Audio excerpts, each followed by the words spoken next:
শেষ হলো Bangladesh New Zealand series. Bangladesh সফরে ওয়ানডে সিরিজ হেরে এবং টি-20 সিরিজ সমতায় রেখেই বাংলাদেশ থেকে নিজ দেশে ফিরবে ব্ল্যাক ক্যাপসরা।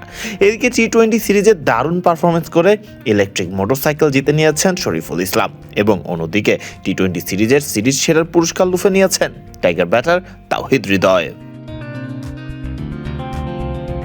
কিউইদের বিপক্ষে দারুণ টি-20 সিরিজ ব্যাট হাতে পার করলেন তাওহিদ হৃদয়। প্রথম ম্যাচে টাইগারদের হয়ে গুরুত্বপূর্ণ সময়ে ব্যাট হাতে রেখেছেন অবদান।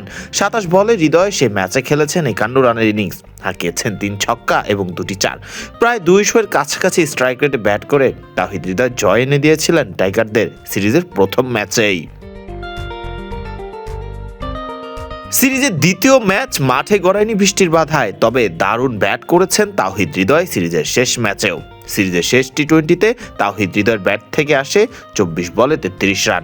এই ম্যাচেও ২টি ছক্কা এবং ৩টি চার হাঁকিয়েছেন তাওহিদ হৃদয়। কে জানে, হয়তো সে আরও বেশি কিছুক্ষণ ব্যাট করলে আরও বেশি রানের পুঁজি পেত টাইগাররা। দুর্দান্ত বোলিং করেছেন শরীফুল ইসলামও। পিএসএল মাতিয়ে শরীফুল যোগ দিয়েছিলেন টাইগার শিবিরে, সেই ফর্ম ধরে রেখেছেন তিনি কিউইদের বিপক্ষেও। টি-20 সিরিজের প্রথম ম্যাচে ৪ ওভারে ৩৬ রান খরচে ১ উইকেট নিলেও শরীফুল জ্বলে উঠেছেন সিরিজের শেষ ম্যাচে। রীতিমতো ৩ কিউই ব্যাটারকে সাজ ঘরে ফিরিয়ে চাপে ফেলে দিয়েছিলেন কিউইদের। একবার তো মনে হচ্ছিল শরীফুল হ্যাট্রিক পেয়ে যাবেন না তো। তবে হ্যাট্রিক না পেলেও শরীফুল ইসলাম পেয়েছেন বিসিবির পক্ষ থেকে একটি আকর্ষণীয় ইলেকট্রনিক বাইক উপহার হিসেবে।